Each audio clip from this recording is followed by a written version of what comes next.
Welcome to episode 232 of The Morgue, the official Corpsefeed podcast. And I am Arturo, Padilla, the guy behind the face. And with me, always, is Mr. Nick Valdez. Tex, we have a long one for the folks today, man. Yes, we do. Howdy, everybody. Howdy, Arturo. Let's just get right into this with the coming attractions. Dude. So we get the trailer for Alien Earth, which is like a new Alien series coming to Hulu and FX and all that stuff. And like, man, we've been getting teasers for this little by little every couple weeks, and now that we're finally seeing it, and I am glad to say it looks great. Yeah, it looks really, really awesome. I kind of wish it was a movie instead of a TV show. The quality looks like it's a feature presentation, honestly. It doesn't look like the TV show, but I'm very excited. It looks good. The story looks good too. I cannot wait to see all the different kinds of aliens, because apparently it's about this ship that came from the nether ends of space with like all kinds of with like several different species of predators. It's real Alien franchise lore kind of setup, right? Like it's real, like it fits right in with all the other Alien movies of like they just found a thing out in the middle of space and you picked it up when you shouldn't have, and it's like that kind of thing. And we're getting this, and we're also getting that Predator animated movie on Hulu. Like I think as of the time of this recording, it's like fairly soon. So like we're gonna get a lot of this franchise. And then like on top of that, we have the new Predator coming to theaters later this year. So it's like, like I'm excited because it looks like all of this is kicking back in, right? Like it's like, okay, we got Alien Romulus, we're getting the new Predator movie, we're getting this Alien show, and like, like let's get going, right? Like Ridley Scott is finally kind of calming down, I think. Like I think he's like, all right. I mean, he's still executive producing, right. So he's still involved to some capacity. So his influence is still there. But this show looks really good. As Tex was saying, we're getting some Predator content, like pretty much back to back. We have the Hulu animated show coming out, I think, in July or August. And then it's literally like within the same time frame that we're then the movie comes out like in September or October. Right.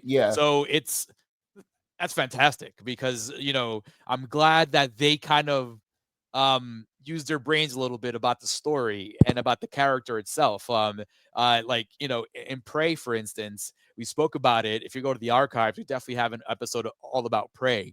They took the idea of the Predator hunter and like, oh, we can just pop them in anywhere, and any kind of timeline, any kind of location, and it just kind of works if you just focus the story a little bit. And it's the same thing for Alien. Just look at how successful Romulus was, right? Like that movie took this idea that it wasn't like this great in epic scope. It was just an idea about these kids trying to get off this planet, right? Because they found this, craft that had these pods in it, and then all of a sudden they just found the wrong ship. It's so I'm really, really stoked, dude. I'm really stoked about it. I'm really stoked, Tex, as well, about our next topic, incoming attractions, man. Guillermo del Toro's Frankenstein. Another streaming quote unquote straight to TV kind of thing that looks like it should be in theaters. Right? Yeah, and it sucks because on one hand it's like, oh, Del Toro's like streaming, right? And it's like, if you're watching a Del Toro movie like Pinocchio, for example, like Pinocchio was like, that movie was great. I wish I got to see that in like on the big screen. Yes. And it's the same case here where like this trailer, it's like, oh, I wish I got to see it on the big screen. But on the same like wavelength though, like Netflix is giving Del Toro money to do stuff. So like, thank you. I appreciate that. Yeah, sure. Right. So it's like, as far the as fact that we have this quality at home too, it's like, I'll take yeah, it. I'm like that's my thinking with this. I'm like, yeah, it sucks we can't see it on the big screen, but like my big screen, yeah.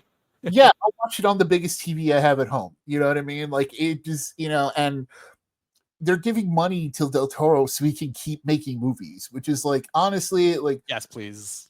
It's what we want, right? We all win. Honestly, like no matter if you like the story or not, like we all kind of win because the guy's still making legit original content, right? Yeah, Like the only yeah, thing he was attached to, no, not even because a Cabinet of Curiosities was still an original idea, right? yeah, So yeah, like this guy, the only IP he's worked on, he smashed it, bro. Hellboy, like, yeah. come on. So like this guy knows what he's doing. So the fact that, as Tex mentioned, Netflix is throwing him a bunch of money to make feature presentations, Yeah. like legit feature films for them that are, you know, outstanding and look great. That is great, and we all win. I am thinking that they've been trying to push for Oscars for a bit too. I So mean, they have an Oscar in this movie, so like, you have Oscar Isaac's probably going to kill it. Like, I I think what makes this adaptation already more exciting was like as soon as it opened on like the winter landscape, I'm like, yes, oh, okay. I was like, clearly, here's finally someone who's read the book. yeah, yeah, we're It's going back like, to Mary Shelley. yeah, yeah.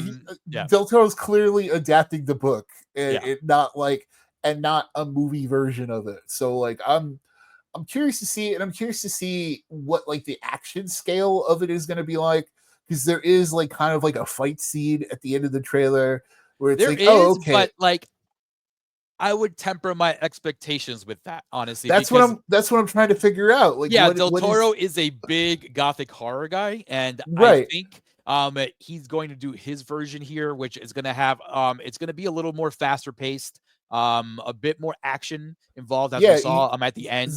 he's gonna have it, but it's not gonna be like overpowering. That's the hope, Yes, right? correct. Is that Especially if he is following the story. Like the story right? itself, there isn't much action there until like, in the beginning and then like in the very third act of the movie, Right. So I mean of the book. But it looks great. The cast looks really good. You have Oscar Isaac as Dr. Frankenstein, Jacob Elordi as, the monster himself. You have Mia Goth, and you have what was the last name on that title card? Regardless of Well, which, you like have them too, right? great So cast, like, yeah, and that's the thing. It's like, you know, Del Toro's making a movie, and that's kind of like if you have any history with us here at the Morgue Buddies at Home, like if this is your first episode or if this is like your 232nd, like we love a Del Toro project, so like we're gonna be there day one. And with Netflix, dude, like that's more sold than I could possibly ever be. Like I don't have to leave my house to see I this. know, Like, dude. It'd be great if Netflix gave him money for Hellboy 3. Oh, dude, that'd be so dude, awesome, yeah, like or even like to let him finally do like his Mountains of Madness movie that he's been dude. trying to make I for know like he had hundreds of Tom years. Cruise attached at one point too, but Oh, then like dude, it all fell apart, bro. imagine how good that would have been. Like that's the other Listen, thing where it's like, yo, like if we got Cruise that, needs something else, after our conversation we're gonna have later. So, but yeah, speaking of something else and something great, yeah, um, let's talk about theaters now, right? yes, we're Let's going head to the back theater. into the movie theater this winter to finally watch the conclusion of Wicked, right? In Yes. part two, Wicked for Good. And this thing looks pretty freaking awesome, Tex. The story, as you mentioned offline to me, the story's finally kicking in, right? Yeah. And we are getting the stuff that I don't know about, right? The stuff that like people don't know about. It's not anymore any Wizard of Oz stuff yet. It's more about Alphaba and her connection with um Glinda Yeah. and their connection and their relationship. And I am very curious how it all goes down, man. It Dude, looks like awesome, honestly. and Can't wait. I know it. That's what's wild about it, right? Like, because we know this is a musical, but please go listen to our review of Wicked Part One, where it's like, yeah, we knew it was a musical, and like the musical stuff was like, yeah, whether it worked or not was like still kind of like, yeah, Yeah, but man. Where it really hooked its claws into was that story, and like Yeah, that Act the 3, wizard, man. Like the minute yeah, that that Act 3 Wizard started, of you're like, Oz. oh, wait a minute, this shit is Yeah, it's a good movie right now. yeah, and that's what's kind of exciting about the second one, because now it's like it's fully that, right? Like it's fully like, here's the Wizard of Oz lore that like kind of hooked us with that first one of like, yo, oh, this is the actual prequel. Oh, this is really like leading into this. Oh, there's a shot of Dorothy in here, and it's like, oh, okay, what does that mean? And it's like, yo, it's crazy because like the trailer, like they know it's a musical. Everyone knows it's a musical, but if you watch the trailer, it's like this fantasy movie epic, and Oh, like yeah, for sure. they that's the right move. You know what I mean? Like they knew what to do. Like they knew like they knew Text, how to get us back. text. Like, No, text. They never lost us. Like the fact that they that's the got other us in the thing first too. place was, Yeah, yeah. was a testament to how good they did their job. Because, I'm not a big musical guy. I do appreciate them when they're good. Like I love the Disney musicals and stuff like that. Honestly, yeah, I am a musical guy. Fuck it. Yeah, I Like, mean, like, because but you, in terms of like Broadway and stuff like that, I should say, like, I'm not yeah, a big Broadway guy. Because there is a difference between like musicals, like in Disney and in movies, and like Broadway shows, right? But right. like, funny enough, the Broadway shows I have seen have been like the Disney shows, right? And so Same here. yeah, so this is like a adapted from a Broadway show that's also like 3 hours plus long or Yeah, something. and this second movie is like the second half of the musical, but it's like double the length. Either way, like It's the they part did after that the with, intermission, from what I understand. yeah, Yeah, and they're doing the same thing they did with part one, and part one was a successful movie of in and of itself. So like, okay, like they they have me going in, right? It's like they have us seated for part two. Whether or not they can pull it off, we'll see. But they got us in there. Like they have us here. They have us. You're right, Arturo. They have had us hooked since last year. Or yeah, when did Wicked Part One come out? Like last fall, right? So last like, November. Yeah, yeah, so they've legit had us in since last fall. So like, hey, good on them. Like this trailer looks great. Like it hits all the things you kind of want, and I kind of want to see what's next. It's the same, Arturo, for kind of like the most surprise trailer on this list. yes. Black Phone 2. So we've heard about this sequel for a while. Black Phone came out, it was a success. Black Phone 2 got announced, and we're like, cool, okay, let's see it. But then if you watch Black Phone 1, right, you're like, well, how do they continue? Yeah, And yes. I'm like, oh, he they pretty much he got him good, yeah, it was like, no, he kind of like, it felt like the end of that movie, right? It felt like the end of that franchise, but they got us good, Arturo. They figured it out. I And don't know how either, because even honestly, even in this trailer, you are still kind of like, what is going on here? Because yeah, you get a Freddy Krueger vibes, because there's this like nightmare aspect going on, like he's getting you in in your dreams, like, but like, is it tangible? You know what I mean? Is he tangible? That's what I'm very curious to see the next trailer, which should give us a semblance of where the story's gonna go. But Tex, what's most exciting about this for me, honestly, is the fact that it's coming out in October. Black yeah, Phone Part One came out in June years ago, right? So they didn't expect it to be kind of like really yeah. great like that. So Yeah, and like it came out in June, and then I didn't see it till it was like on Peacock. You yes, happened to see it in theaters because you were around that week. yeah. And like, yeah, like it was totally like they kind of threw it out there without any They like did. Yeah, so fanfare because yeah, so no one now we was got yeah. a lot of people behind this, a great fan base behind this movie. And the fact that they're releasing it in October is fantastic, because we talked about it here before. I know Tex mentions it all the time. Like, we don't get a lot of horror movies in October these days. Like, Oh, and like, if we do get them, they're very subpar. I remember, which one was it? was Exorcist it Exorcist Believer really Believer. like Yeah, kind of, that one. yeah, Yeah, I kind of forgot the ruined tagline for that one. that ruined 2023 or 2024 for us. Like it was that kind of like big time hit. Like it was like, oh man, this ruined a whole end of the year of movies for us when we saw it. Like it was But that bad. it ruined But that, this and I think it movie, also ruined the David Gordon Green career in horror as well. So oh yeah, like he literally like they canceled that whole trilogy. I'm gonna go back to comedy. Speaking of, like when they like Mike Flanagan's working on a new version of Exorcist, right? That's supposed to be released like in March next year. But he's already straight out said, yeah, it's not gonna hit that release date because right now he's working on a Carrie show. So like and he like a recent interview, he's like, no, Carrie's gonna get all my attention right now. And then then Exorcist will happen, which is like which makes sense because it's like, yeah, I'm it's fine not with really that like too.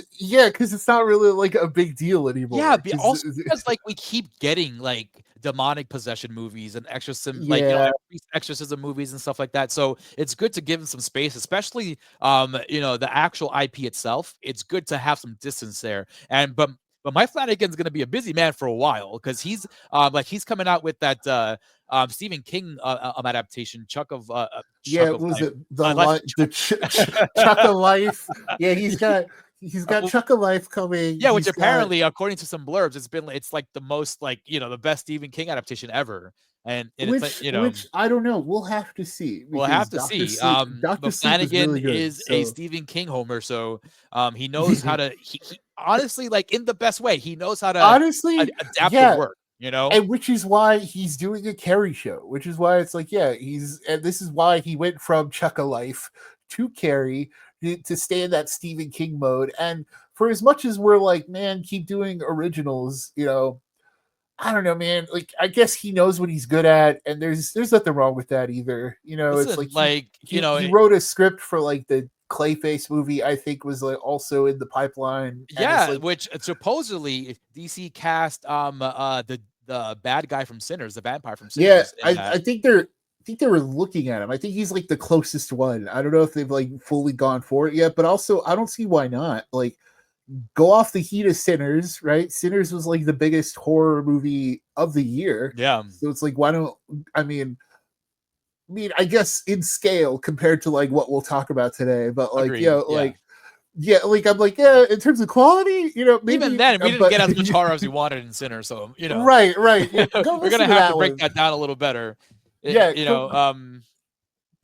no, like, yeah, why not make Sinners. use of that, right? Like, why not? Like, if anybody, Michael B. Jordan's already like on the tip top of his career, and like so is Haley Steinfeld. So like, if anybody's gonna get a bump, like, why not that guy? I've never seen him in anything before. Like, why not that guy? Why not yeah, that's pretty much it, right? It's like, yeah, like Wumi Musaku, she was in like Loki and stuff, so she's been in stuff. Yeah, she's been in stuff and match it already, honestly. Yeah, and same thing with Delroy Lindo, who's like, an icon already. So it's like, if anybody deserves a bump out of that, it is that guy. So like, this is the first time we wanted more of too, right? So yeah.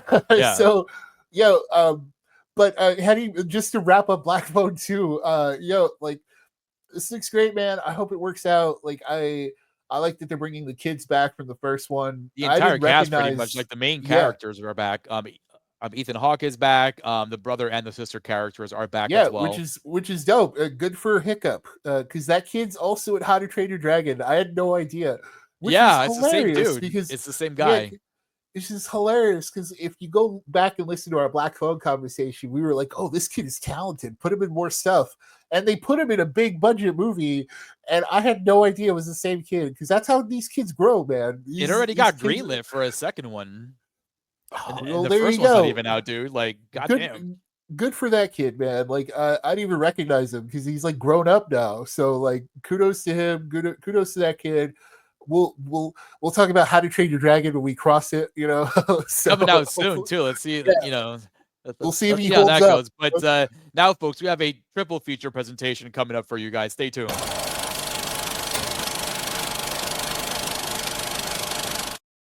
And we're back, and we have a triple feature presentation. And we are going to start with none other than Mission Impossible: The Final Reckoning. The Reckoning. folks. Man, so I know, right? Like this movie to be good. Like it is a good movie, but I wanted it to be great, right? Because Dead Reckoning was a very, very good movie. So you are going to give me the part 2 to that and come short like that? Like, honestly, all right, just real quick before we get into it, you guys know how we do things here, right? There is pay for it. That means you pay for it immediately ASAP in the theaters, or you get a free trial. There is wait for it. That means you wait for it at home, until it's free. There is stay away from it. It's very self-explanatory. You stay away from that thing, no matter what. It's very stinky. And Mission Impossible, sad to say, I think is a big wait for it for me. You can wait till this thing hits Paramount Plus at home and enjoy it then. I don't know when it's going to drop. They're probably going to try and milk this thing as much as they can in theaters. But speaking of theaters, I don't think it was as good as Dead Reckoning. I don't think the set pieces were as good as Dead Reckoning either. You can throw me as many planes as you want, bro. That's no Top Gun. You know what I mean? It's like, what is this, Indiana Jones, bro? Jesus. Yeah, like before we start tearing into it, I will also agree. This is a wait for it, and it's so sad to say, right? Because it's like it's Mission Impossible. If you heard us throughout this past year, you know Arturo and I have been like so hyped for this because it's like, this is the 8th movie in your franchise. This is like your grand finale, and we, you go into that with a certain expectation.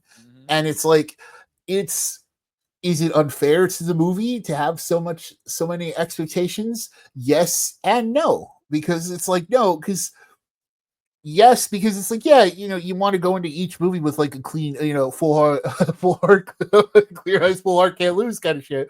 But like,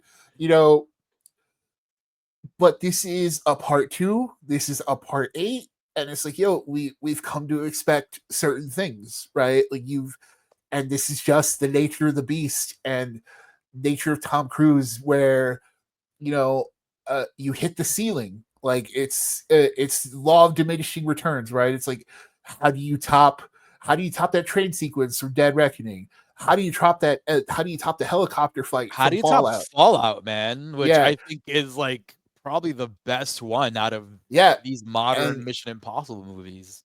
And the answer is you don't. You can't, because like there comes a time where like you've done everything impossible, dude. You know what I mean? Like literally, you've done every mission and you've accomplished every mission. Yeah, and it sucks because Tom Cruise is literally risking his life to make these movies, right? And it's like, you want to reward that, but at the same time, like our ticket prices are the reward, right? But like, just it was our reward to you, especially claiming a film for IMAX. I paid for IMAX. Like, and it was like, oh, okay, IMAX. Where's my IMAX action sequences? Dude, because it's like, even if you don't reach the same heights as Fallout, which Fallout peaked, like it peaked the franchise, right? I think we would both agree. Yeah, agreed. But Dead Reckoning really like gave a good shot at that, of like just having fun sequences, like that car chase alone, like that original one where they were like kind of chained, they were handcuffed to each other. Yeah, they were in the car too, right? Yeah, and then tiny little baby car and like switch seats, and like it was good character work too from Haley Atwell, and we were just getting to know her as a character, so like it was just fun stuff. And like it was good for the villain too, because Pom Clementif, I forget how to pronounce her last name, apologies, but like she was just like driving through, in like a big Hummer, just like driving through crowds and stuff. So it was great villain work. Yeah, great like sequences. And then then the train sequence at the end, great stuff. So like we ended that movie ended with like, oh man, it's gonna go even bigger with part 2. Like where do you even go? And the answer is like they just don't have the stuff anymore. And like it sucks because Tom Cruise, he's jumping from these biplanes without any he's really jumping from these things without any parachutes, and is like he's really filming these things really high up. And like we see that, and it's like, man, you're really death-defying here, but also it's like this is the 8th time, and in terms of scale, we've seen you do this on a grander scale before. So I think that's my thing with it, Arturo. It's like we've seen bigger set pieces. And I mean, again, like I hate to go back to Fallout, like the helicopter piece alone is way yeah, much better than this one. Like they legit tried to recreate the helicopter dogfight and they just couldn't. It's just like it's not gonna happen. Like you don't have the same amount of tension and action going on there as you did, because in Fallout you had this villain like literally just shooting at you at the same time while somebody's just piloting the helicopter, and then the mountain range as you go. It was just a lot there that was very successful and just worked. And this other another dogfight we see here, like I get it. He's done the plane thing before. It's not new. If you go back to what was it? Rogue Nation, the beginning of Rogue Nation. I right, think he yeah. gets on a plane, like that's his big intro, stunt. It's like, okay, we've seen this, like, should have gone to space or something with the entity or whatever. But Yeah, and but and it sucks too, right? Because like the story's not even there to support it either. Like, right? Like, because like even if the stunts weren't like up to par for what we want, you and I are still big fans of Mission Impossible lore, right? yeah. Like we're still big fans of like we're watching 8, like we watched 8 of these movies. Like I think we're pretty into the story by now, right? Like we love, like we both love Ethan Hunt and we wanted to see him win, right? Or like we honestly wanted to see him lose because that was part of the thing too, right? But It's like like I wanted to see him win by sacrificing himself. Right? yeah, Like I think that's yeah, what I really needed to make this movie really hit better than it did. The fact that like there wasn't much sacrifice. All we had was unfortunately, the loss of Luther. Um, yeah. you know, Big spoilers but there. like but But that also, yeah, it's not really a spoiler because he's sick in the movie all of a sudden, yeah, which you is know?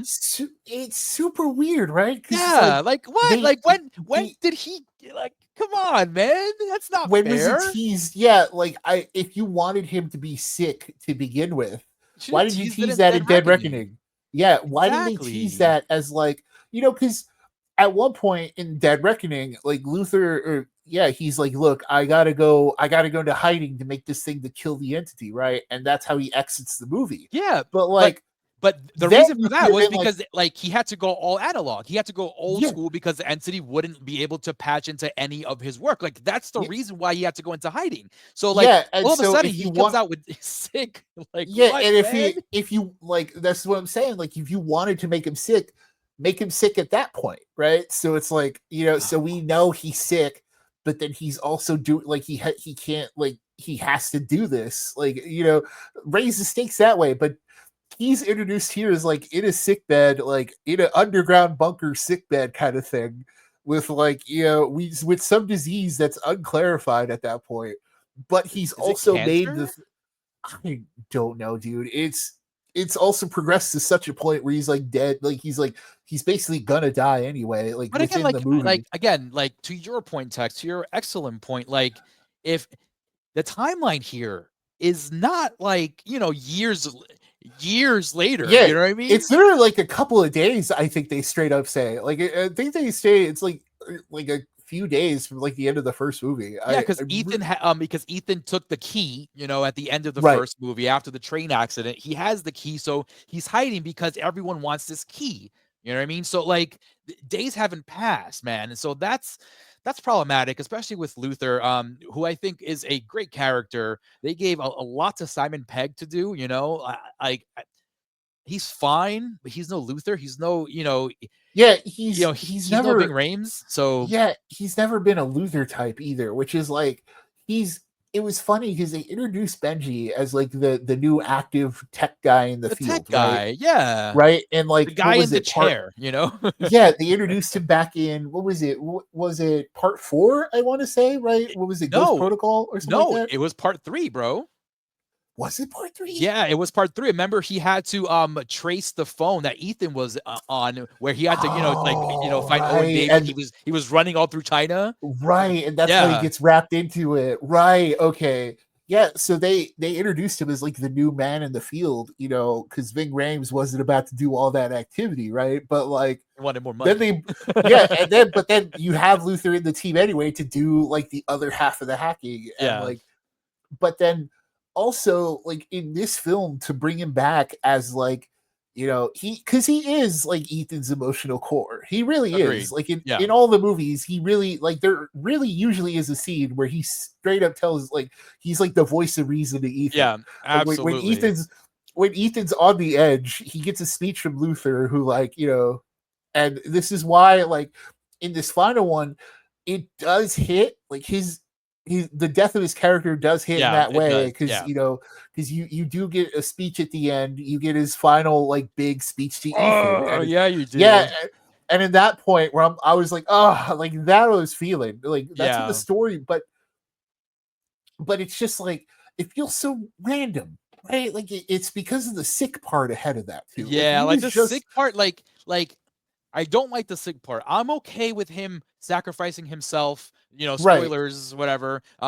Sacrificing himself, to disarm this huge bomb, right? Because Yeah, because that's what he it's with does. the Like he's the entity only like one who's been disarming bombs for like decades right now. You know what I mean? right. So I was cool with him going out that way, but going out that way so early in the movie too, and on top of that, you're sick. It's like sick to no endpoint because it's like you were gonna kill him anyway. Why Yeah, even like make him sick like that, bro? and that's the problem, right? It's like it should have been like I know it's like we say, oh well, you should have done this all the time, but no, like honestly, like it should have been the entity because the entity ultimately wins and beats Luther, but it should have been that. Like it should have been like Luther knew like the entity's been after him this whole time, right? Just trying to get him, but can't because he's hidden himself so well. Yes. And the first time he makes himself known to Ethan, that's when he's he's out in the open, and Yeah, then he they should have take been him rugged out. and everything with the beard. He'd be like, Ethan, I've been running from the entity, for Yeah, for the last several whatever, yeah. If and you that's what wanted you to get a like semblance age, of the because time.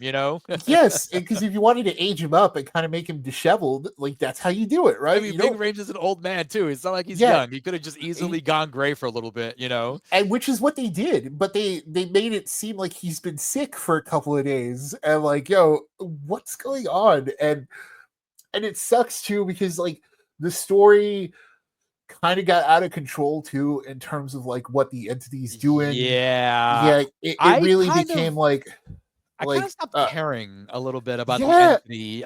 Yeah, because Gabriel too like stopped making sense in terms of like because in Dead Reckoning, Gabriel was like literally always one step ahead, and that's what made him a good villain, right? Because he's like he's another one of those like I'm planning better than you, Ethan. I can I'm always like, think better than I'm you. 3 steps ahead, Ethan, and the Yeah, entity, gives me another couple steps, so I'm 5 steps ahead. You know what I mean? yeah, Shit like that. and this time he's like, you know, yeah, because he's not with the entity anymore, his plans have suddenly turned super stupid. Like it's like, oh, well, I always carry a backup plane with me. It's like, why? Why did that guy need to follow you in the plane just so Ethan could have a plane to catch up to you? It's stuff like that where it's like, you know, it just didn't really fully like connect, right? It didn't Yeah. really like it's just Gabriel seemed stupid for like after all that. The entity, like the entity's whole plan started to like not make sense. The entity spoke with Ethan at one point, which was like I What was are we willing to accept doing? it if yeah, right. It's like what are we doing, right? And I think that's ultimately the whole thing. I was like the like most of the time I was like, what are we even doing here, man? Like this is and I think that's why it's so disappointing, right, Arturo? It's Like that it's this was your finale, yeah. and like, What sucks too, like, yeah, we're talking about the movie like this, but like, don't get us wrong. The stakes of the story were incredibly high. The entity had full control of almost every country's a nuclear arsenal. You know what I mean? So mhm. there was like nuclear war there, but it never really felt like it was gonna happen, because Ethan was gonna, kind of, win the day again. But this is Yeah, what also one of my biggest gripes was that there was really obviously there was obstacles for Ethan. There's always are obstacles, but it never like nothing really ever seemed dire. The consequences of his actions and his of the action that we have throughout the movie, it wasn't that high, Yeah, I like think it's because weird. he's too superhuman in this one by now. I think because like the whole being underwater of like being under like super Oh, tons of pressures of he water, should have been dead, bro. yeah, and like Come floating to the top, but like because it pushes it because like it stays Mission Impossible logic where like I like the idea going in when you get when you hear the plan and you hear the two like you see the swap of the two teams and they're like, well, we have to randomly go to this one place hoping Ethan's going to be there, Mhm. and then you hear the other people saying, so do you think your team's going to be there at that random place at that random time? And he's like, yeah. And in Mission Impossible terms, you're watching it and you're like, yeah, they're gonna do it, right? It's like, yeah, it's gonna work out. But I think getting there is what's tough because the subsequence is a lot slower than anything we've seen in any of the other movies. He's like slowly going through each room necessarily because he's like under all that water and real water stunts are like super dangerous. So I get it, but like then he like loses his suit at one point and then loses his air and kind of has to hold his breath, but then he's like, I don't know, it really breaks that realism, like it kind of goes too far, It which was is cool, it was cool, but it was like, yo, what is this? Like Fast and Furious right now, bro? yeah, Like what are we it doing? was, yeah, and it sucks because Mission Impossible's always towed that line perfectly of like, you know doing cartoonish stuff but still like Ethan pulled it off because he's Ethan, right? That's why And Dead it's not. Reckoning worked though, you know what I mean? Because, Yes, like, yes, the stuff they had him doing there were still very grounded things that you're like, "Holy crap," I can't believe he survived that, but he's Ethan, like, the train yeah, stuff, like, even it was so, like, tense, that train scene, because you had just everything just coming at them, and then every single cart had its obstacle in it, from the right. kitchen cart, to the one with the piano, to the one where they had to jump from, like, area to area, like, that's the way those scenes were set up, and you were like in that moment, in that location. But like in Final Reckoning, it was just so much going on, from like all these different locations to just ridiculousness, honestly. Like Yeah, I he had too much plot armor, which is a weird Yeah, thing, like in Mission Impossible, because like Ethan technically has plot armor through the whole like franchise, like technically, right? Like, but it's never been a problem before because we were always able to say, you know what, Ethan's such like a good at what he does. This is just how good he is at staying alive, right? He's able to use his skills quickly to a certain extent mhm, to like get to that endpoint. But here, there's a lot of extra plot help getting him to these points, right? Like yeah, the submarine thing with like, oh, the fact that he was able to like not explode from within was like plot armor, right? The it's fact that he's like ridiculous. the fact that like at the end his parachute, he basically has no parachute, but Yes, then like but then you see him like they keep him alive and he still has a parachute and it's like, oh, okay, like you pushed Ethan too far yeah, to his the second point where it's parachute like, was his thing. yeah, and it's But like, honestly, like, this began way in the beginning of the movie, right? Where they right, went through this flashback scene of all his accomplishments, pretty much. It's like, oh, he did this, he did that. Oh, the which is Kremlin bombing was him. Oh, well, actually, they wanted to kill I him over yeah, there. I didn't mind it because it's like, yeah, Ethan's earned that by this point, Yeah, right? no, but We're but 8 movies in, that but then yes, yes, that being said, let's end it. yeah, Let's you're end so it with right. So Ethan. Sorry about that, folks. My mouse slipped. So I was so excited about this that I was saying, like, let's end it with Ethan, right? Let's end the story with Ethan. And you have like I don't understand adding these people to the group if you're not really gonna like shepherd them to the top, Ethan, right, like even then, like even Luther's sacrifice, right? Like his sacrifice, I was like, oh crap, they're gonna take out all the OGs. I thought Benji was gonna go with that shot, right? It'd be appropriate, right? For this guy to finally do your job, but like because you did your job, you freaking died. Um, yeah, like that's what I was expecting, especially when he was like the trailer focused so much on I need you to trust me one one last time. And less, I was like, I will trust you, Ethan. I will trust you. yeah, And I didn't expect you to come out alive. Yeah, like Yeah, man. if you listen to our reviews or our teases of this movie like in previous episodes, our whole time we're like, Ethan's got to bite it, and that it's gonna. We were both ready for it. We're like, oh, it's gonna suck, but Yes.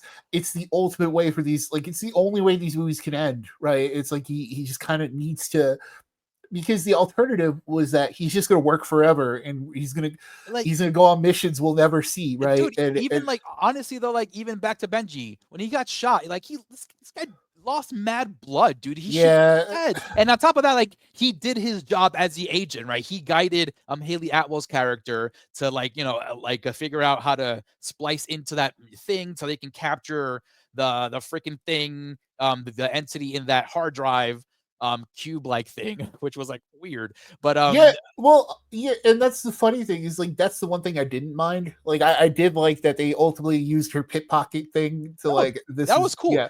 I'm fine with that because I'm like, oh, that's your purpose. Like that, yeah, like it's a cool like that's a everybody cool has character thing. Yeah. everybody has a thing, you know, everybody has a Except an what's his name? expertise. Except that one agent who was like helping to chase after him in the first Dead Reckoning, and then like he's now part of the team in part two. Oh, Jeremy But then Renner? like no, not Jeremy Renner. RIP Jeremy Renner, wherever your character is in this franchise, RIP. But like I've no, the heard to like guy him who too.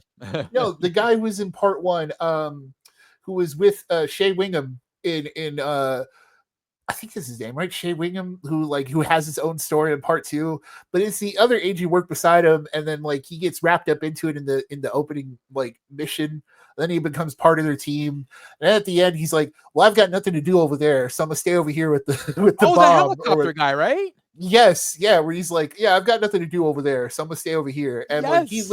he literally says, "I've got nothing to do over there," and like it's kind of like yeah, because we're at that point where you're just introducing people just to have them, and like yeah, or just to keep them involved in the movie. But I guess wrapping my end of this conversation in as the end to the Mission Impossible franchise, Is kind it? of whack. Is it? Like it, yeah, like this might not be it either, right? Like because as long as Ethan's still I kicking, need like old Ethan Hunt, goddammit. All right, so now yeah, give me old Ethan Hunt on his last mission and make it like something super like espionage, Tinker Tailor Soldier Spy kind of shit. yeah, like You know what I mean? Give me yeah, just because dialogue, bro.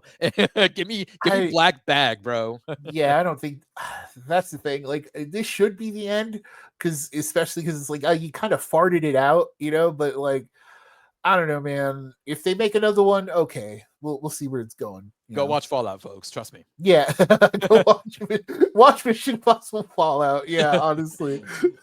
All right. So next up in our feature presentation, we have a Netflix drop here, and another in the line of sequels, right? Fear Street, Prom Queen, R.L. Stein's, I should say, Fear Street, Prom Queen. Man, this is the fourth installment in the Fear Street franchise that Netflix has been working on for a little while now. And honestly, man, this one was, I think, all in all, like one of the overall better stories Right. that they put out there. This was really good, Tex, especially for another Netflix movie, like, same topic of the show, right? Like Netflix dropping a banger out of Yeah. nowhere, right? Yeah. Right. And yeah, because I think it's definitely like a pay for it in that sense, right? Like if you have Yes, Netflix, like if yes. you haven't checked it out by now, make sure to check it out. If you haven't checked out the trilogy, make sure to check out the Fear Street trilogy because it really is like these are fun movies, dude. It's Like good. I think like I also think they're fun for young audiences. I don't know, Agreed. your Yeah. daughter's in that age. So like how was it for her in that like cuz she's right in that pocket of like I think this is the audience. Like I think she's right there. They loved the movie. Both my son and my daughter loved the movie. They were definitely into it, especially my daughter with how like all the character stuff went down. Like Right. it definitely spoke to her because of the drama. You know what I mean? Yeah, Like of the like Mean Girls kind of thing going on. yeah, that's Yeah. what I mean. Like it's kind of perfect in that sense. Like it really is like a good old fashioned slasher movie. Yeah. You know, it's set in the 80s. If you look at the trilogy, it's like, there's a 90s version, there's a 70s, and now there's an 80s movie, and like it fits right into that. I think in terms of quality, 78's still the best one. I think Yeah. just like as a movie by itself, right? I think 78 was still the best one. But this is kind of like, I think it's second over the 90s version. It is. Over like, Yes. right? The Because 90s version has some better kills because of the location, right? right. But this one overall, like I said earlier, as a package is one of like it's a really well put together movie. Better than 94 for sure, but better than a 1666. That one's a little slow. Yeah. But it's the origin story, so it has to be like Yeah, that. that one has to end the trilogy, and then Yeah, like yeah. But like it's but not allowed to be its own movie. Like but this it one kind did of a really good job of just uh bringing back that good old slasher vibe, right? Like yeah, it was yeah, it's that vibes, right? also like Yeah. you didn't really know who it was at first, like you had maybe a clue or something, but like I really dug how they used the two killers in the movie. Right. And I really, really dug how that third act ended, man. That twist at the end there, I'm not gonna spoil it for you guys because it's really awesome. Yeah, There's a yeah. it's a great third act, like in terms of like classic slasher movie acts. Like it kind of like it really hits that mark. And in terms of like what you want from a slasher too, it's fairly brutal. Like it's Mhm. like it's brutal because at first it kind of like skirts that line. Like I think like the first prominent kill in the movie, Ariana Greenblatt, which is hilarious. It continues that tradition of like who's your biggest star Yeah, and kind of like exactly. getting rid of them first, Yeah. like The person on that. the poster pretty much. Yes, yes, that's great. We love that. We love that here. That's classic stuff. But like, you know, he kills her off screen. Like we don't see the death like prominently. So, when that happens, I'm like, oh no, are we gonna like is this one gonna chicken out in terms of like how it kills these kids? But no, right? Like, no, like it really like it starts off like I think just even going through the first like major kill scene we get of like first it kind of builds to it with the girl kind of revealing that she like got cut open and her guts coming out, which is a Yeah. cool thing. That's a And g then that's a the good scene too. yeah, then the Well kid getting his done. hands chopped off Yeah, and yep. he's like trying to open the door with his nubs. Great stuff. Like it's Yes. just Yep. real brutal, evil stuff. And like these kids are like getting hit in the face with things, which is like it's I love it, dude. Like I love these kills. I Yeah. like it's Agreed. just a fun It movie, was dude. very well done. It looked great. Everything was nice and it was nice and tight, the story. It Yeah, was pretty much in one location in the high school, which also helped things because, if you keep things in one location, you can worry about other things. You know what I mean? right, They definitely used their budget wisely in terms of the practical stuff that was being done in the movie. It looked great. I really loved the characters in the movie. I think the mother did a great job too at the end there. right. And as well as the main actress. I forgot her name. I forgot both their names. The mother's I from know. Covenant. Forget her character name too, right? And like Yeah. it's cool though because like she's got an interesting story. It's very 80s, right? Like her, she's in a small town. Oh, she's in Shady Side. It continues that trend of like the trilogy of like this cursed town, right? Of like, it's just another killer entry in this cursed town, and Yeah. like her father was murdered and everyone thinks the mother did it. So like because of that, she's been bullied through like her whole life Yeah. because they think her mother's a killer. And like so It's like she just it must wants suck to be a Granger. yeah, yeah. And so like in her 80s child mind, she's like, if I win prom queen, it'll restore the Granger name for whatever reason, right? And it's like it's so like kid focused in that sense, right? Of like, yeah, this is how a kid would think. And like and she's got her best friend who's like, who's a little off the beaten path, and she's a Yeah. little quirky, and Yeah. like she smokes the reefer and all that stuff, and it, like and like and it sets up a good dynamic between them, and like it all helps that every kid in this movie is like generally pretty good. Like I don't think there was like a poor performance across the board. Like I think everyone just kind of did what they were supposed to do. Everyone, yeah, yeah, everyone did their job. Everyone in the movie did their job. That's why it was so successful because there wasn't really a weak link there. Like everything Yeah. was like it had a nice floor, you know, like as we say in fantasy football, had like a nice safe floor. Like it was Right. like the quality was good, and they kept it good throughout. Like it you never had a character who kind of like was just off. I think everyone, as Tex mentioned, had a role there, and their roles like to kind of antagonize Lori Granger. Wasn't even Lori, right? Like It was I probably I Lori, think so, like yeah. because it'd be a cool shout out to the ultimate Lori. So Oh, they like, did a let's lot just of things, like, yeah, they did a lot of oh, there's homages and that's the and other Easter thing too, eggs. right? Like if you know if you're watching, you're like, oh, that's a shot from Carrie. Oh, that's a shot from this, and there's Mhm. but I don't know. I kind of love that about this, Oh, right? I Because love it's it. like, I love it. That's yeah, because that's like that's those are things honestly. Remember, it's R.L. Stine. These are, young adult novels that are yeah, honestly, in my opinion, a great gateway into the real stuff. It's like, hey, you want to right, see a cooler version of the scene? Let's go watch Scream. You know what I mean? right, You know what I mean? So right, so like yeah, I think it's a great way to get young adults and kids who aren't really into horror into horror. It's like, oh, wait a yeah, minute, because that was kind of cool. Can we see another one? Oh, there's another kill. That was kind of cool. yeah, You yeah, know? because you're right. Because it kind of keeps like it has a good base of horror. Like when you Yes. watch it, it's like great violence, great that, great like technical stuff too in terms of like the way the killers like shot through most of Yeah. the movie. I like a lot of that. I like the locker room scene in particular because it's cool because like first he's behind the thing, then she like sees him in the mirror, and then he's like but over Oh, there, and dude, he's that's the actress from Until Dawn, by the way. oh Yeah. well, shout out to her then. Yeah, I was Yeah, watching it the other day. I was like, good. "Oh, that's." I'm like, and my daughter was the one who pointed it out. She was like, "Oh, that's Melissa," and I'm like, "What?" And she's like, "Oh, from Prom Queen." I was like, "Oh yeah, it is." Yeah, shout out to her for being better in this Word. than I'm like, Until Dawn. "Damn, you take my So job, okay, bro." so she's got talent. Good for her.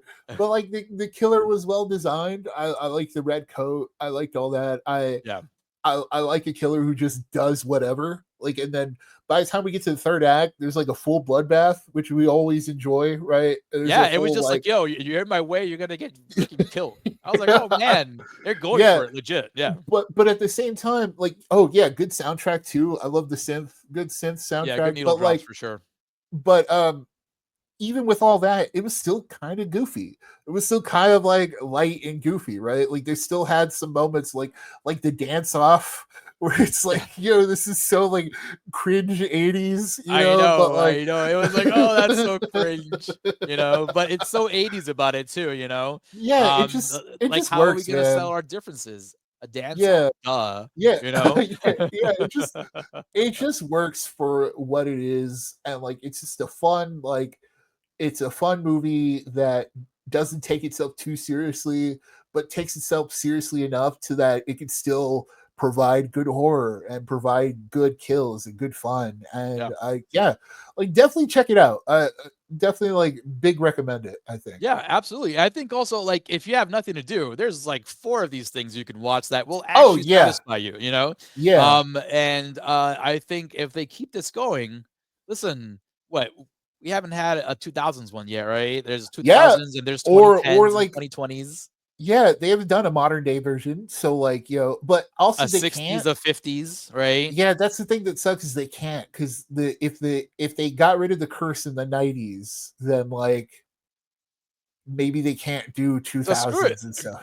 Go backwards then, man. We don't Yeah, we do haven't a had a 60s, do a 60s, a 50s. 50s, a 40s. You can go back Yeah, to, like, World War II in the 40s you and know stuff what? like that. Yeah, I say all this, but R.L. Stein probably figured it out already. Oh, So yeah, for that's the sure. other thing. Like he probably has stories like this already that they. So this is all to say. I hope they keep making these. Like I hope they do. Like I'm curious to see what the plan is because if this one was a hit, maybe they'll do another one. I don't know. Nothing's been announced yet, so I don't know. I guess we'll see. Yeah, I guess we will see for sure, folks. So go check that out on Netflix.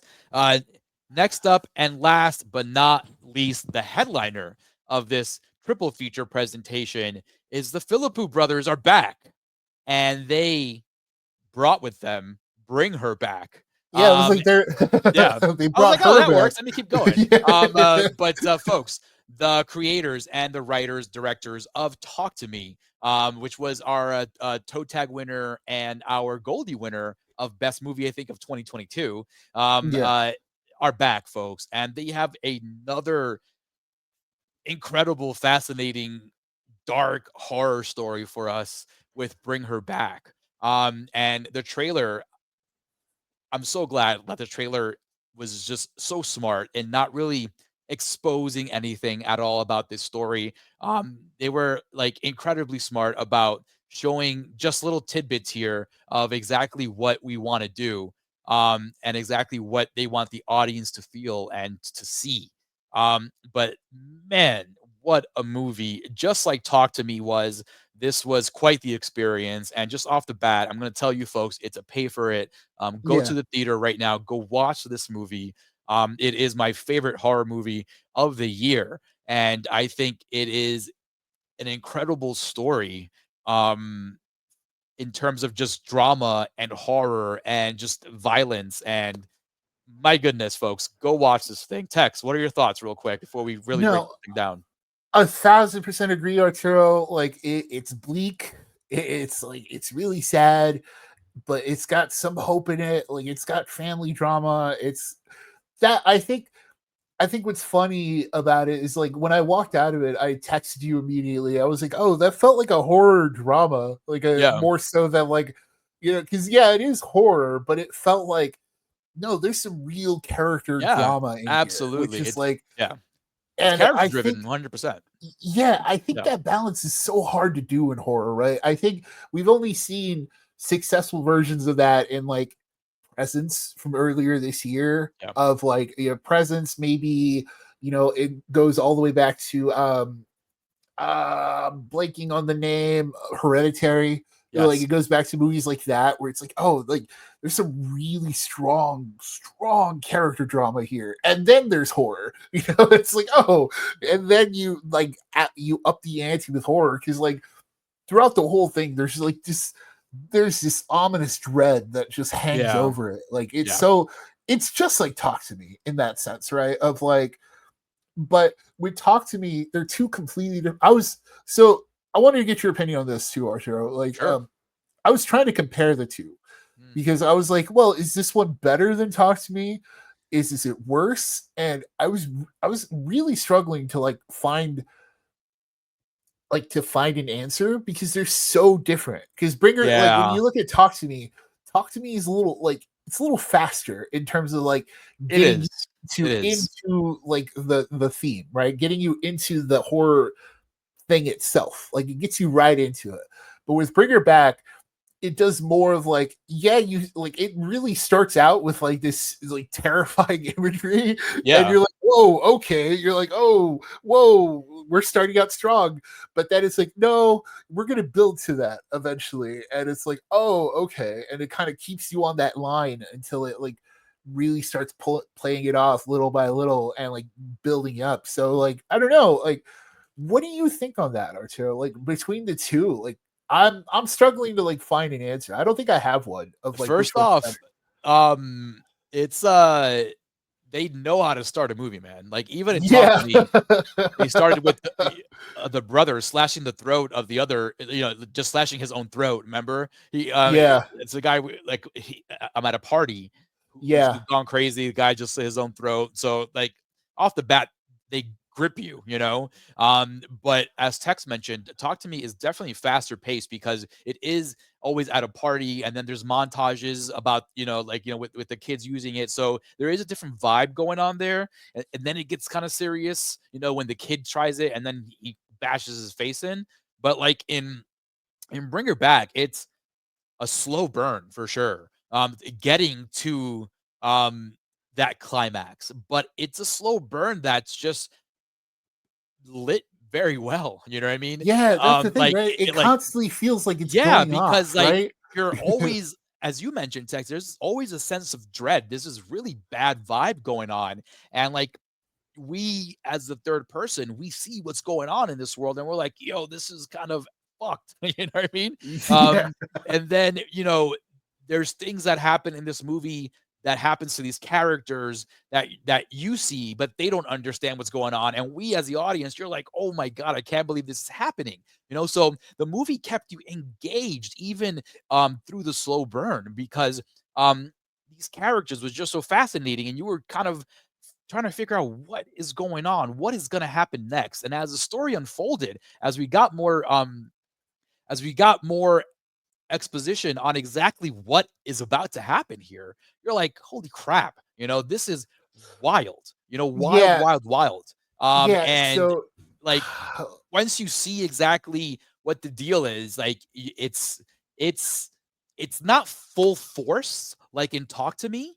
You know what I mean? But you're like strapped in for this ride and you're like glued to the screen and you're like, oh my yeah, God, that's what's gonna happen next? And it's just this crazy story with an ending that people might not like because of how it goes down with certain characters, yeah. but It's it's real, like it's real bleak, like it's a real yeah, doom ending kind of yeah, thing. And I have said this before on the show. I personally love doom endings, mhm. and like when it got there, I'm also conflicted because I love a doom ending, but also I'm like, there's Yeah, parts like, of it where I'm like, yeah, the antagonist deserved a little bit more, than what, yeah. And than what so happened. okay, so like digging into the story, it's a story about two brother and sister, a brother and sister from like two different families essentially. Like the brother's father married the sister's mother at Mhm. one point, Yeah, and she's visually impaired, so that's a whole thing. And so because of that, she's been treated different her whole life. But they have this connection between the two of them.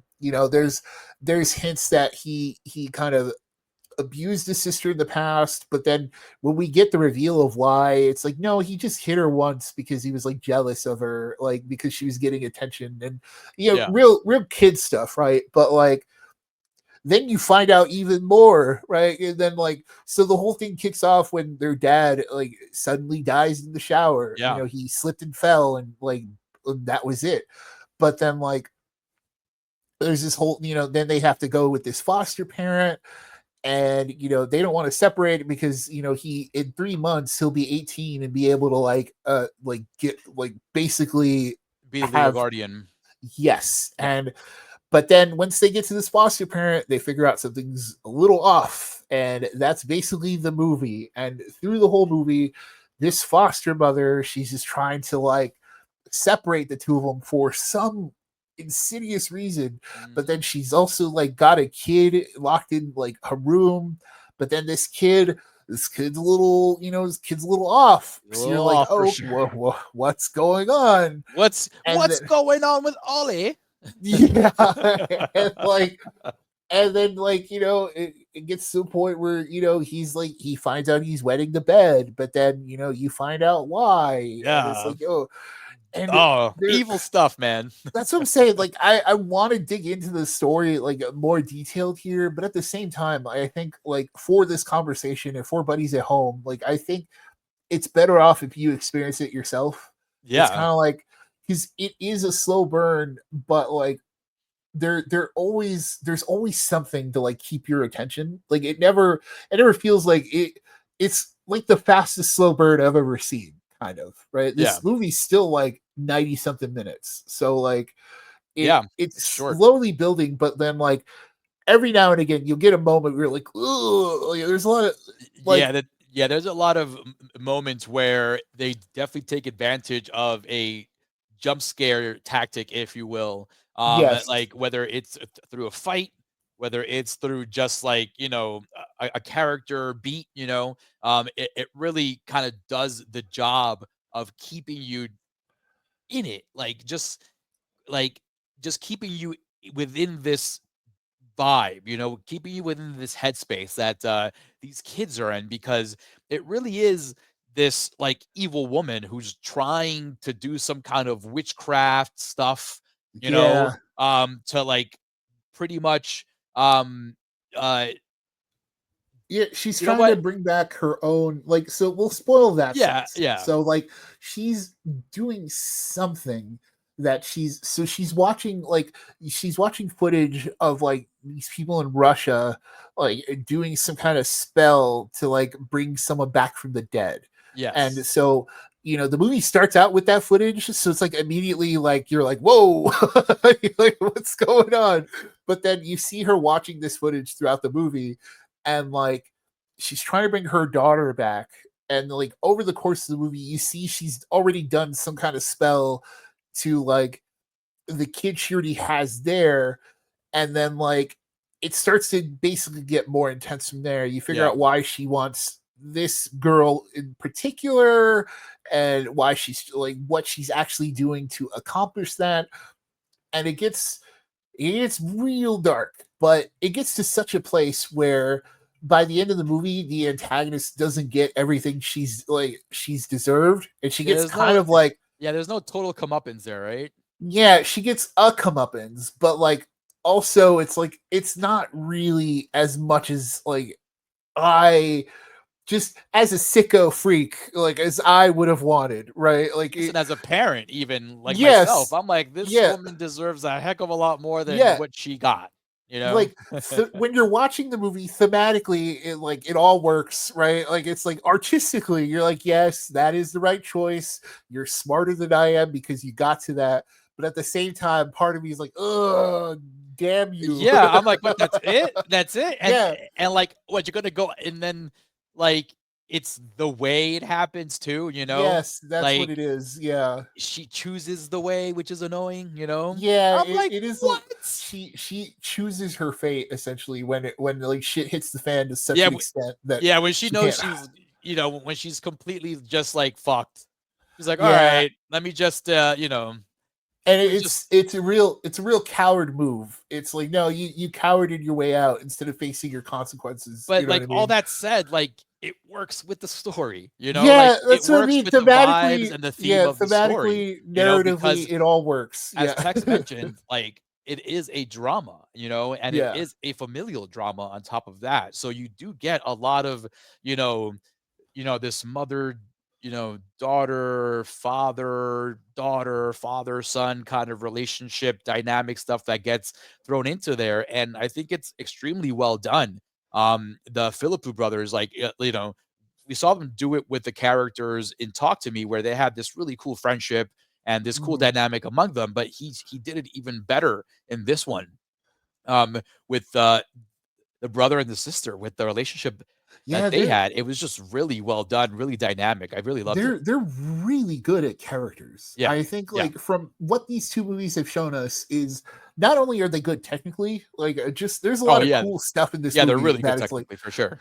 like the bloody handprint circle with like Yeah. I love that shot of like Yeah, just with the following the rain. hand. Yeah, that's Yeah, it, really good. It looks cool great. Great ideas. Yeah, framing. Yeah. just and then like the fact that you never get a full look at the kid when he's like full like what is he? And Yes. it's kind of always obscured by like the camera phone where you kind of see, oh, are those horns? Or it's Yeah. like, oh, but it's like always taken away before you get a full look. Lots of cool stuff like that. But like in like in just the story, which is at the end of the day, which is what we always talk about first and foremost, Always. right? Where Yep. it's like, You gotta have that and story, man. they bring the story and they find these kids who are so good. Like that's the thing too. Like same thing would talk to me. It's like, yo, where do you like? Are they all in New Zealand or in Australia or wherever they're filming these things? Like, That's what yo, it seems like. these kids are super talented. In this movie too, like if any one of them were like slightly off, the thing would have fell apart Yeah. immediately. But like they were all really good, Yeah, and even like Ollie, the kid who's like, possessed with this thing like inside yeah, him. He's just dude, like plays this kind total of just commitment.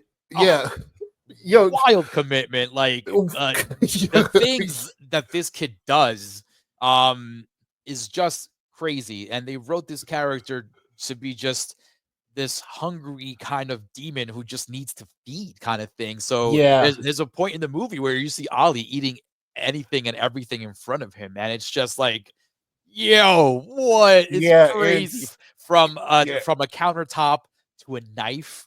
to just Yeah, when anything in the fridge. Oh my god, dude. that scene where he bites the knife, like there's a scene where he like bites a knife, like, and it's not like Blade sideways up either. too. It's like, Yeah, yeah, it's it's blade legit up. blade up, and oh man, and the It's so, practical. yeah, Oh, it's gnarly, it's dude. one of And those it's like like, oof moment. It's one of those moments we just spoke about that happens throughout the movie. And you're like, oh man, yeah, and it's like, where do you get this idea, right? It's like, yo, it's such like a wicked visual. so It's so sick, like, right? Like yeah, damn, and there's a wild. lot of that in this movie where you're like, yo, that's evil. You're like, oh, that's evil And it's stuff even that more they're evil doing. because like it's this like thing inside a kid, right? And Yeah. it's this kid who's gonna be so freaking scarred after everything, you know? Yeah, and like Jesus. that's the ultimate part of it too, where it's like, oh, whatever spell she did to this kid before, like put a thing inside of him, but he's still in there, and that's we can spoil that part too. I just won't spoil like the total ending, but like, yeah, like that part of it's wild, where it's Wild, like, oh, yeah. Like that kid is still in there, like I it's like, love yo, when it gets to that point in the movie and it just starts falling apart for her, you know? Like where yeah, the child protective services buddy she has, has to come and check her out because, the brother, I forgot his name, he was awesome. Like, he goes to her, he's like, "Hey, she is crazy. She yeah, is it's like, crazy, yeah, She's trying to kill me, she's trying to do this, do that." And then the friend gets there, her buddy from the Child Protective Services. This is why she does this because she's worked in, in this social services department, right. and like she goes into the home, and then like she's like, "Oh, I have to look around," and then, "Oh, Yeah, and it why just is your hand bleeding?" And then it just naturally falls it just, apart. It's so good. yeah. And then, dude, there's that wicked scene, like later on with her and what happens to her, Yeah. just like just you have all these moments that honestly just make this movie so much more like Oh, dude. intense, I Yeah, think, and than Talk to Me, in my opinion. and they're so smart by making one of the main characters blind, Yes. because there's a lot of stuff they do in this movie. They Yes. get away with it because she can't see entirely in front of her. So it's like Exactly. Exactly. there's So some that works. real like, yeah. Yeah. So there's that's what I mean. Like we as the audience see all this stuff going on, and this, and this girl who's visually impaired, like she's being taken advantage of, and she doesn't know it. Her brother kind of sees it, but he's also being taken advantage of. But we know it, and we're like, oh my god, this yeah, lady, dude. yeah, and she's so trusting where it's like, oh, the lady's telling her that she's abusing him or what, Oh or like he's god, abusing her, and she's like, what a scene. oh, yeah, and there's a whole part about that, and like, And it's funny. I You know what's crazy? The mother, this what's this woman's name? She was in uh the antagonist. I forgot what her the actress's name was, but it's funny. Like I usually see her as like a happy kind of a character all the time. Remember her from the Paddington movies? oh yeah, this is why this also works, because it's like, And oh, you Shape of wouldn't Water expect too. it. She was a Shape of Water as well. Yeah, Um, you wouldn't expect that, but like just yeah, seeing, I was like, this it's is yo, just, and she was great too. She was really she, good as just at being just evil, man. yeah, Man, this movie, man, like they knocked it out of the park. Like it's another original. Like it's completely fresh. It's completely original. Like they did it. Like yes, they I did it. don't think it's like it's sequel bound. Like Talk to Me. I don't think we're getting another one of these. But No, like yeah, and even I'm then, I haven't heard much in the Talk to Me department about that sequel anyway. But and even then, like I think with Talk to Me, they bought enough good faith from us to be like, okay, we're gonna yeah, keep an eye on you. But now, like after this one, it's kind of like, all right, like I am fully invested in whatever you guys do. yes, Like and it dude, almost was Street Fighter for whatever I was reason, just gonna but say, like, I am so glad they're not attached to that anymore because like your talents are not meant for Street Fighter. Like yeah, what? like Street it would have Fighter? been total like, because we wouldn't have gotten this, like, and it's like, yo, like, no, like you either do more horror stories, or if you want to do more character dramas, but they they figured it out, whatever Yeah, they got because their going, like character they dramas are horror stories, all right. yeah, like they figured it out, like whatever you're doing, please keep doing this. This is, you guys are awesome. Like I don't think I can praise them enough. Like it's so fresh. It's so like full of life. Like it's I just walked like, out of that man. theater like pretty much in like awe, dude. I was like, wow, these guys did it again.